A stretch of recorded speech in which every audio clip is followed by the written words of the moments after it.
Terminator was an idea that I had when I was in Rome. I was just sitting around basically in my hotel room. I was in fact sick at the time. I had real high fever. And I just laying on the bed thinking and came up with all this bizarre imagery. And I think also the idea that, you know, because I was in a foreign city by myself and I felt very sort of dissociated from humanity in general, it was very easy to project myself into these two characters from the future who were out of sync, out of time, out of place, you know, that sort of thing. I'd always wanted to do some sort of really definitive robot story because it really, you know, had really never been done.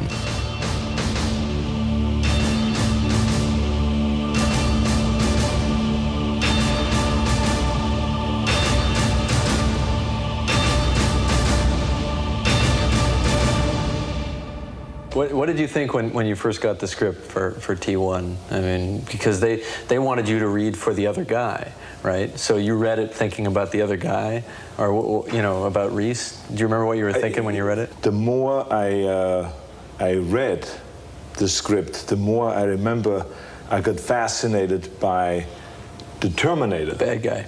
The bad guy. Right. Which I thought was the real cool guy. Your clothes. Give them to me. What he loved was the story, and what he especially loved was everything that Terminator did. We were talking about along the lines of me playing the heroic character. Right, because that's what I thought you were coming in for. And the funny thing was, when I went to that lunch, I didn't see that as you know, in the back of my mind, I was thinking the Terminator, you were thinking the Terminator, but we sit and we have this polite lunch because we've never met each other, and neither one of us mentions it, right? And then we both go back to our guys and say, Terminator, you know. You then did something really smart. You sent over to my office your painting that you did of Terminator. Right. You impressed actually with my face on it. Right. And with the holding the 45 or like this across the chin like this. And I looked at this painting and I said, I am the Terminator. I'm gonna make this call now. Right. And I called Lou, right. My agent, right away, and I called you and I said, I want to play the Terminator. Yeah. And then the deal was made. What changed was that the original concept as written, and the script didn't change at all, not a single line of dialogue was changed, but the visual concept was that the Terminator was this anonymous character who could walk out of a crowd, just one face in the crowd, could walk up and kill you for no apparent reason except for what your life would mean in some future time. And that concept changed because Arnold doesn't vanish into a crowd. It took on a slightly more hyperbolic visual style. It was a little larger than life. It still played sort of realistically, but it became more nightmarish, and you always knew he wasn't quite human.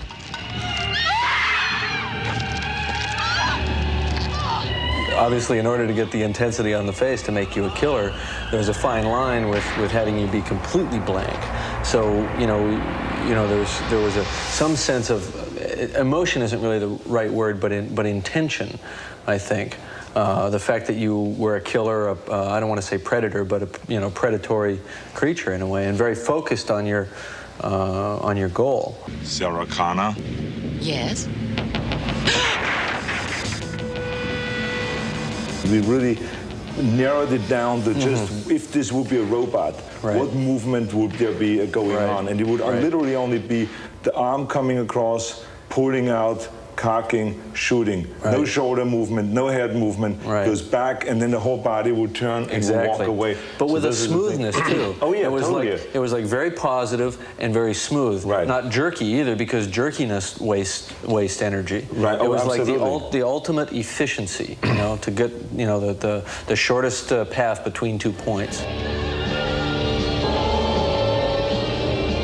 What I found to be effective, certainly on Terminator, was to do a slow motion build-up, or to subtly segue into slow motion where you almost don't realize it, and it becomes almost a dreamlike pace, or that dilation of time that you experience when you're in a traffic accident and it's happening and you can't stop it, and time seems to stretch. For me, the fun in that scene was the build-up. The latent tension of what is going to happen, knowing that one guy's armed, the other guy's armed, they're lurking around through the crowd, so all hell's going to break loose.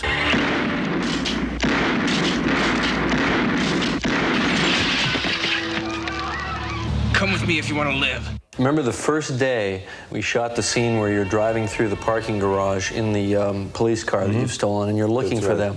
And on that first day we got together and we talked a little bit, and we worked out some physical behavior like a shark, you know, kind of the way it moves back and forth looking for prey. And then you came up with the idea of moving your eyes, then moving your head to follow the eyes, then moving the eyes back and moving the head back. So it became almost like a surveillance camera.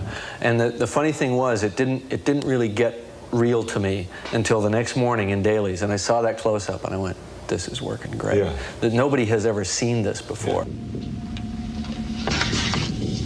I'll be back. When writing I'll Be Back, I didn't think that line would play funny at all, because you almost have to see the movie to know that he's coming through the door with the car.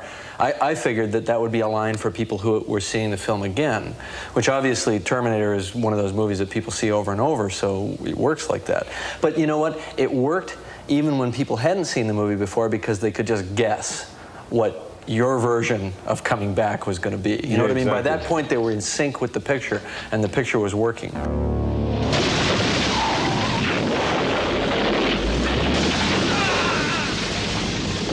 In the first picture, you were so enthusiastic about the character and about the work. I mean, as you are in all your films, but I hadn't worked with you before, so I wasn't ready for this. That you just jumped in. I mean, there was stuff where we had you tied to the top of a car, holding on while the car raced backward down the alley with your arm on fire. I think the worst moments were not really when I had to do something physically, like, you know, running through a window, or falling through a window, or landing on glass, or something like that, or being on top of a car. It was more the acid that was poured on me to make me smoke, to make the character smoke. I remember. That's true. We did pour acid on you. I kept saying, is there no other way? Mild acid. It's a very mild acid. Yeah, very mild. Is there no way that we can just put some smoke in there somewhere in the clothes that I can smoke, rather than having acid being poured on? With fire and acid and those kind of things, you never know. Well, you know when that stuff starts to get around the face. Exactly, too much, or in the eyes, you know, it burns a little bit. I think that there was one major decision that was made that everything else sort of devolved from, which was made jointly between myself and Stan Winston when I approached him to do the you know, the makeup and prosthetic effects on the film. And that decision was to not do a man in a suit. We had to sell the idea that this was the suit that was inside the man. All I remember was that I walked into Stan Winston's office, right, his building where he designed all the everything, you know, the Terminator look after you got through prepping him what it should look like and all this, and he started making drawings and the makeup and design all this stuff. I remember walking in one time and he said to me, "This is what you're gonna look like." And I looked at this, and I did not think it was humanly possible to create this kind of a makeup. With the cheekbones sticking out. I mean, there was mechanism underneath. Yep. The hydraulic mechanism underneath the cheeks. Right. And when the meat is ripped off, when the teeth are sticking out on the side, when the mouth is gone, when the artificial eye, I mean, that lens is exposed and lights up red and all this stuff. When I saw that, I said to myself, that's impossible to do. And he looked at me, and when I told him that, he said to me, "It's possible, Arnold, but it would take hours and hours and hours and a lot of your patience." Get out. I tried to structure a script in such a way that it was not too highfalutin budget-wise. The executive producer begged us to write more of the scenes as daytime because of the perceived cost difference. But you know, I plunged madly on. It seemed so important stylistically to keep the film a night film as much as possible, and so we kept it that way. And I don't think it really impacted the cost all that much. The first one was really a struggle, especially when he came to make it, like you said, because there wasn't that much time available and that much money available. Right, exactly. In fact, Probably toward the end, we didn't even have anybody to put it on. It was, here, Arnold, put this on. I know. We were going out on our own, shooting quickly a scene. Remember punching into the window? We went out and stole shots. At the end, remember, we got a crew of like 3 people together and went out and did some close-ups of you. You held the camera. Yeah. I had to put the special thing on it and take on my gloves, put my clothes on. There was no one from wardrobe there. Right. I had my clothes in the back in the trunk of the car, pulled it out, I put on the jacket of Terminator, and you said, quickly, before the police comes, walk across the street and just punch in the window. And then I say, okay, we're looking left and right. I put on the glove quickly, you know, and I put the gray jacket on and all this stuff. Yeah, right. And then you said you went like this, and it was standing there with the camera behind the car. Right. I went over there, boom. Yeah. You know, says, okay, let's move on to the next location. This worked. What was funny is that all of that, you know, kind of scrambling around to do that, it didn't occur to you to ask me, what do you mean punch in the window? I know. What do you mean punch in a glass window? Exactly. It's just like, do it, you know. You still don't get it, do you? He'll find her. That's what he does. That's all he does. And the other thing that's real important to me in a film is subjectivity, getting the audience to see what's happening the way the character sees it, as opposed to the way it's sort of sitting outside. And I like to try to, you know, force you to see it, feel it more the way they do within the frame. You can't step in there with them, but you know, hopefully the next best thing. It was primarily an aesthetic decision in the writing, which was to show these nightmarish glimpses as they were perceived subjectively by this character, Reese, and then to take that and juxtapose it back and forth with you know, Sarah Connor and her sort of very normal, almost mundane life. When you were casting, especially the female lead, which then became Linda Hamilton's part, I remember you were very interested in finding someone that fits a certain specification, a certain woman, and I think that's interesting. You were telling me that what you were looking for. Are you saying it's from the future? One possible future. Then you're from the future too, is that right? Right. Right. Well, it's interesting that we cast Linda and she was right for the first picture, and she wasn't she had to have some strength, but when you first saw her, she had to seem to be kind of an everyday person and vulnerable, and the kind of person who was really almost a victim in a way. Right. And at the end, that strength emerges. Move it, Reese! On your feet, soldier! On your feet!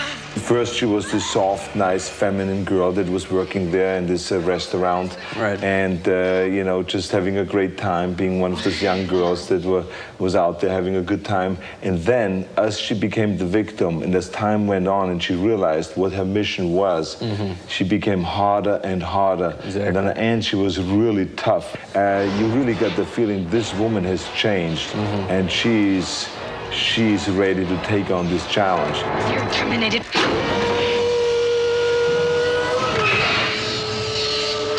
Michael Biehn obviously did a fabulous job with Reese.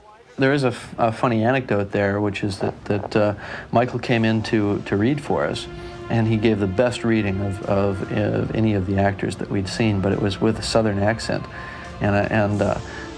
you know, we talked to his agent, very politely said, you know, Michael's very good, but we really don't want him to seem so specific that he comes from the South, because you know, he's from the future. We don't want it to be that specific. And the agent said, what accent? He doesn't have a Southern accent.